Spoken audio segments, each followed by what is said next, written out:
ዋና ዋና ዜና እንጨት አምባ ተራራ ማንነቱ ባልታወቀ ሰው መቃጠሉ ተሰማሙ። የሊያ አርማጮ ወረዳ ዋና ከተማ ትክል ድንጋይ ከቅርብ ጊዜ ወዲህ የወንበዴ መሰባሰቢያ ሆናለች ተባለም። ሰላም ጤና ይስጥልን ውድ አድማጭ ተመልካቾቻችን፣ በመከታተል ላይ የምትገኙት ጃኖ ቅማንት ሚዲያ ነው። አርዕስቶችን በማስቀደም የሰዓቱን ዜናዎቻችን ጀምረናል። ወደ ዝርዝሩ እናልፋለን። አብራችሁን ቆዩ።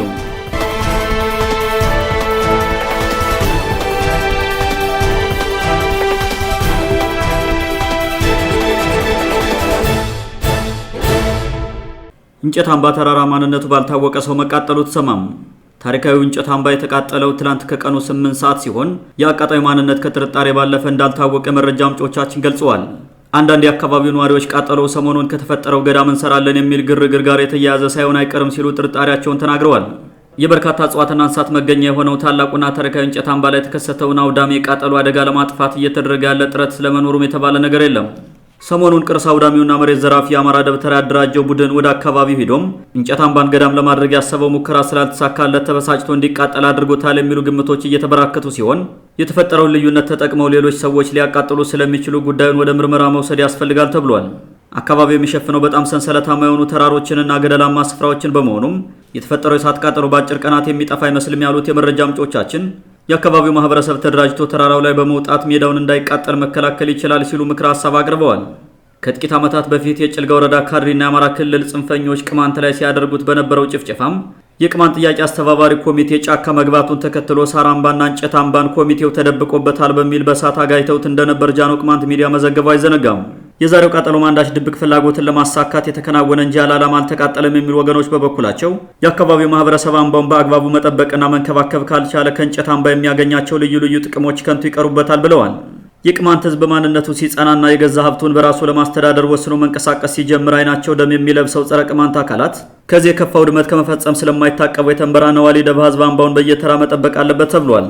ባልበላው ጭሬ ልድፋ የሚሉ ሴረኞች እንዳይነት ጥፋቶችን ከመፈጸም አይዘናጉም የሚሉ አንዳንድ አስተያየት ሰጪዎች በበኩላቸው ሁላችንም እንጨት አምባንና ሳር አምባን እንደ አይን ብሌናችን ልንንከባከበው ይገባል ሲሉ ምክረ ሐሳባቸውን ሰጥተዋል። ጉዳዩ የሚመለከተው የጭልጋ ወረዳን መንግስት ቢሆንም እስካሁን ስለ ሁኔታው አስመልክቶ የሰጠው መግለጫ የለም። ስልጣኑን ለማጽናት እየተሯሯጠ ያለው የአካባቢው ካድሬ እየደረሰ ስላለው የእሳት ቃጠሎ ምንም አይነት እርምጃ አይወስድም የሚሉት የጭልጋ ወረዳ ነዋሪዎች ወረዳው በዚህ ደረጃ ለህዝብና ለተፈጥሮ ሀብት የሚገደው ቢሆንም የቅማንትን ህዝብ የመብት ጥያቄ ለማፈን በሚደረገው ሴራ ገብቶ አይንቦጫረቅም ነበር ሲሉ ተናግረዋል።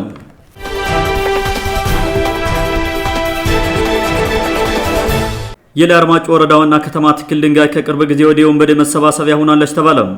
የትክል ድንጋይ ከተማ ሰላም ከቅርብ ጊዜ ወዲህ ደፍርሷል፣ ሌሊት መተኮስና አንዳንዴም ሰዎች ላይ ጥቃት መፈጸም እየተስተዋለ ነው የሚሉት አንዳንድ አስተያየት ሰጪዎች ከተማ አሁን ላይ የስጋት ቀጠና ሆናለች ብለዋል።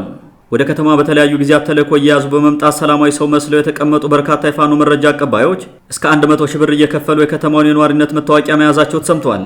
መታወቂያውን በዚህ መልኩ እየገዙ በከተማዋ ተሰግስገው ቅማንት በመምሰል መረጃ ለፋኖ የሚያቀብሉ አካላት ከሰሞኑ የጃኒ ፈንቀራን ቀጠና የወረዳው ታጣቂ ወደ ፋኖ ገብቻለሁ ለሚለው የነማሩ ኪዴ ቡድን አሳልፎ እንዲሰጥ ትልቅ ሚና ተጫውቷል ተብሏል። ወረዳውን እናስተዳድራለን የሚሉ ባለስልጣናት በአንድ በኩል ለፋኖ ሰላዮች የነዋሪነት መታወቂያ ካርድ ዳጎስ ባለ ገንዘብ እየሸጡ ህዝቡን አደጋ ላይ እየጣሉት ቢሆንም ከተማዋ ነማሩ ኪዴ ሊይዟት ይችላሉ ብለው በገመቱ ቁጥር ወደ ጎንደር ከተማ እየሄዱ እንደሚያድሩ የከተማው ነዋሪዎች ለጃኖ ቅማንት ሚዲያ ተናግረዋል። በከተማ ውስጥ የተሰገሰጉ የፋኖ ሴሎችና ሰላዮች በአካባቢው ካሉ መነኮሳትና የሃይማኖት መሪ መስለው ከሚንቀሳቀሱ ጽንፈኞች ጋር በስውር እየተገናኙም እንዴት አድርገው አካባቢውን በፋኖ ቁጥጥር ስር ማድረግ በሚችሉበት ሁኔታ ይመክራሉ ተብሏል። ከእነዚህ የፋኖ ሴሎችና ሰላዮች ጋር በትብብር የሚሰሩት ሌሎች አካላት በከተማ ውስጥ አደፍጠው የስርቆትና የውንብድና ስራ የሚሰሩት ሌቦች ናቸው ያሉን የመረጃ ምንጮች እነዚህ አካላት ቀን ቀን ሰላማዊ ሰዎች መስለው ሌሊት መሳሪያቸውን ከደበቁት እያወጡ የውንብድና ስራ ይሰራሉ ብለዋል። በዚህ ምክንያት ሰላማዊቷ የትክል ድንጋይ ከተማ ከቅርብ ጊዜ ወዲህ በአስፈሪ ድባብ ውስጥ ወድቃለች ሲሉ ነዋሪዎች ገልጸዋል። ከተማ ውስጥ ያደፈጡ ሌቦች ነዋሪዎች ከከተማ ወጥተው ወደ ገጠር በሚጓዙበት ወቅት ከኋላቸው ተከትለው የማገት ሙከራዎችን እንደሚያደርጉም ሰሞኑን ከከተማ ወደ እንድቢና ሲጓዙ በነበሩ ሰዎች ላይ ተሞክሮ ስላልተሳካ እገታ የገለጹልን የከተማው ነዋሪ ተናግረዋል። ጃኒካውንና አካባቢውን ለነማሩ ኪዴ አሳልፎ የሰጠው የወረዳው መንግስትም ታጣቂዎቹ ሳንጃ አካባቢ ጥበቃ እንዲያደርጉ ቢያዝም እዚህ ግባ የሚባል ለውጥ አያመጣም ተብሏል። የወረዳው መንግስት የጸጥታ ኃይሉንና ህብረተሰቡን በሚገባ አደራጅቶ በከተማ ውስጥ የቤት ለቤት ፍተሻዎችን ማካሄድ አለበት የሚሉት ነዋሪዎቹም ይህ ካልሆነ ግን ትክል ድንጋይ ከተማና አካባቢው ወደ ለየለት ስርዓት አልበኝነት መግባቱ አይቀሬ ነው ብለዋል። ቀን ትክል ድንጋይ ከተማ እየዋለ ሌሊት ጎንደር ከተማ ሄዶ የሚያድረው የሊያ አርማጮ ወረዳ ባለስልጣናት ቡድን ህዝቡን አደራጅቶ በመምራት ቀጠናውን ሰላም ለማድረግ ፈቃደኛ ካልሆነም በድብቅ ከፋኖ ጋር እንደሚሰራ እየነገረን ነው ሲሉ የትክል ድንጋይ ከተማ አንዳንድ ወጣቶች ገልጸዋል። ወደ አድማጮቻችን ለዛሬ የነበሩ ዘገባዎችን ይመስሉ ነበር። መልካም ጊዜ ይሁንላችሁ።